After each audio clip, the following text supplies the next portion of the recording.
السلام علیکم خواتین و حضرات۔ آج مرزا غالب کی جس غزل پر ہم بات کریں گے اس کا پہلا شعر ہے: نہ ہوئی گر میرے مرنے سے تسلی نہ سہی، امتحاں اور بھی باقی ہو تو یہ بھی نہ سہی۔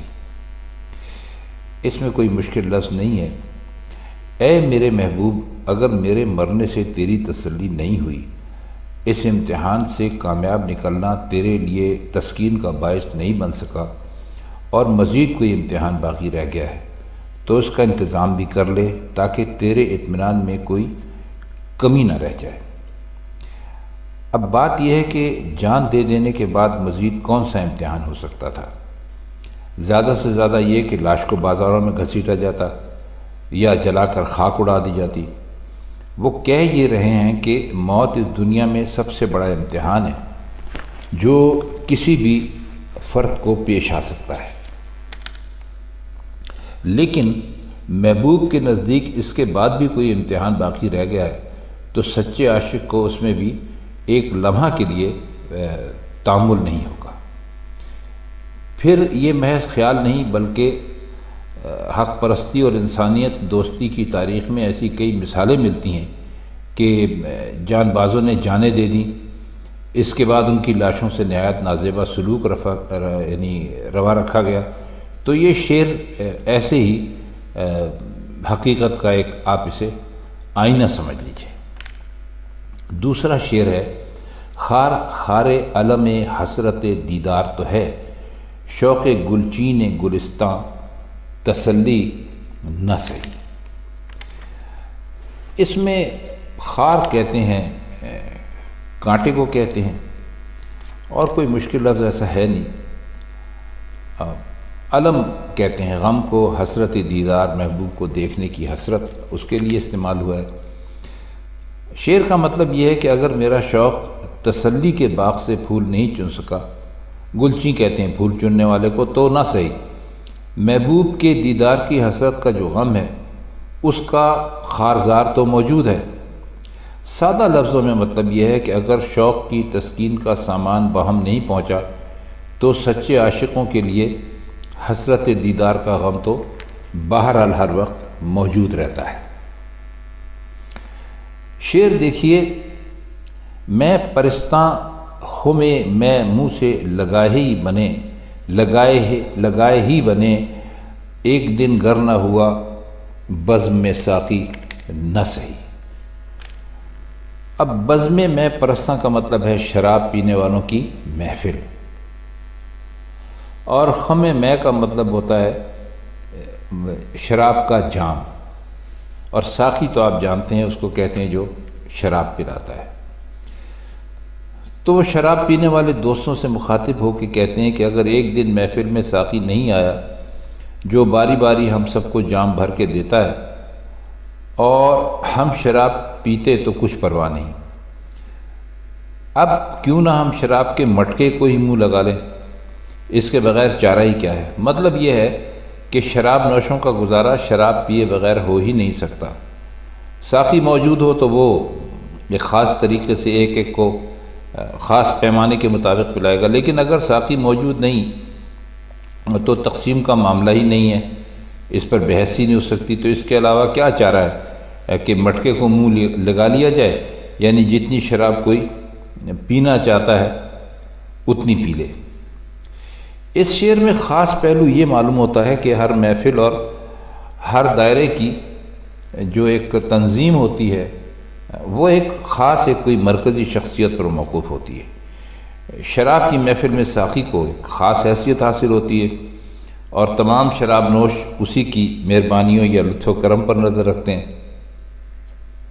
اگر شخصیت موجود نہ ہو تو ترتیب ختم ہو جائے گی، ہر فرد بے ترتیبی سے جو اس کا جی چاہے گا کرے گا۔ مثلا شراب کی محفل میں ایک جام میں شراب ڈال کے تھوڑی تھوڑی ایک تہذیب کے ساتھ جو لوگوں کو دی جاتی ہے وہ سلسلہ تو ختم ہو جائے گا، ہر شخص مٹکے کو منہ لگانے کے لیے تیار ہو جائے گا۔ مطلب یہ کہ ایک خاص لیڈر یا رہنما کا زندگی کے کسی بھی شعبے میں ہونا بہت ضروری ہے۔ شعر دیکھیے: نفس قیس کے ہے چشم و چراغ صحرا، گر نہیں شمع سیاہ خانہ لیلا ہی سہی۔ نفس کہتے ہیں سانس کو، اور قیس تو آپ جانتے ہیں مجنوں کو کہتے ہیں، اور سیاہ خانہ لیلا یعنی لیلا کا سیاہ گھر۔ شعر کا مطلب کوئی اتنا مشکل نہیں ہے، وہ کہہ یہ رہے ہیں کہ لیلا کا مجنوں کا وجود جو ہے وہ صحرا کے لیے ایک چشم و چراغ ہے، یعنی صحرا جیسے بے رونق مقام میں پوری رونق صرف مجنوں کے دم سے ہے۔ اگر لیلا کے سیاہ خیمے میں اسے شمع کی حیثیت حاصل نہیں ہوئی تو نہ صحیح۔ مطلب یہ کہ مجنوں کو لیلا کی بزم ناز میں مستقل آنے کی اجازت نہیں ملی تو کوئی پرواہ نہیں، اس کے دم سے تو پورے بیابان میں ایک رونق کا ہنگامہ گرم ہے۔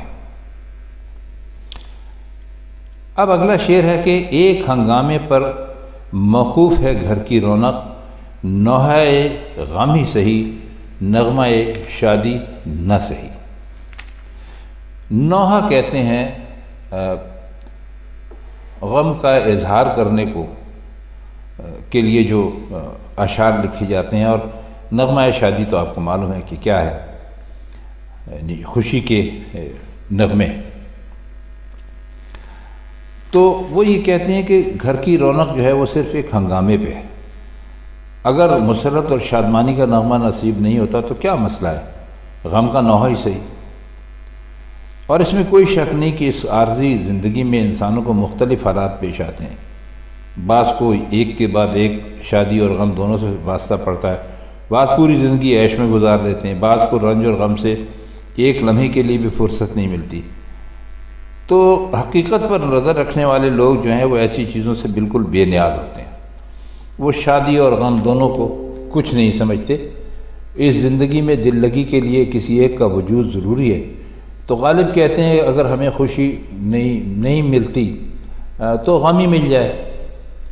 اور یہ حقیقت بھی پیش نظر رکھنی چاہیے کہ گھر میں رونق کی دو ہی صورتیں ہیں، یا مسرت کا ہنگامہ ہو یا غم کا، دونوں موقعوں پر لوگ جمع ہوتے ہیں، اس طرح رونق کا انتظام ہو جاتا ہے۔